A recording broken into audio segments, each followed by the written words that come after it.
السلام عليكم ورحمة الله وبركاته. الحمد لله والصلاة والسلام على رسول الله وعلى آله وصحبه ومن والاه بعد.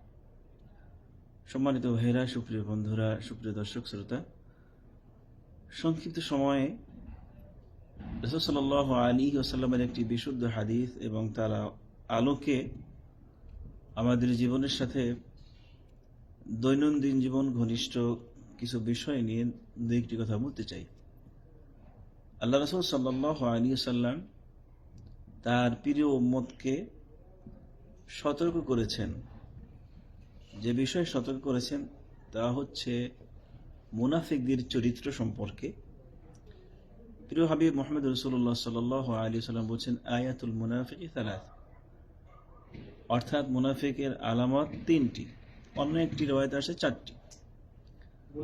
তার মধ্যে প্রথমটি হচ্ছে ইদা হাদ্দাসা কাযিব ওয়া ইদা আতুমিনা খান ওয়া ইদা ওয়াদা আখলাফ, অর্থাৎ যখন সে কথা বলে তখন সে মিথ্যা কথা বলে, তার কাছে যখন আমানত রাখা হয় আমানতের খেয়ানত করে, এবং ওয়াদা করলে ওয়াদা ভঙ্গ করে।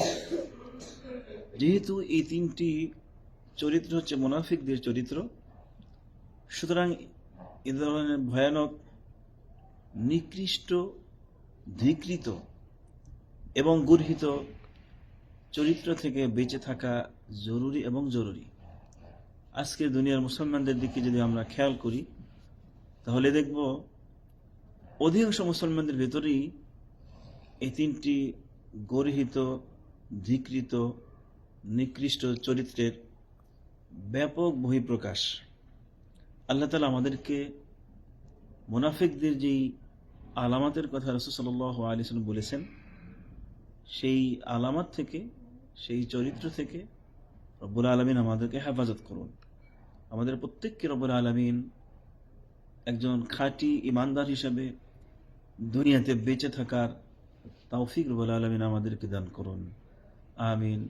হাদা ওয়া সাল্লাল্লাহু আলা নবিয়িনা মুহাম্মদ ওয়া আলা আলিহি ওয়া সাহবিহি ওয়া সাল্লামা তাসলিমান কাসীরা। আসসালামু আলাইকুম ওয়া রাহমাতুল্লাহি ওয়া বারাকাতুহু।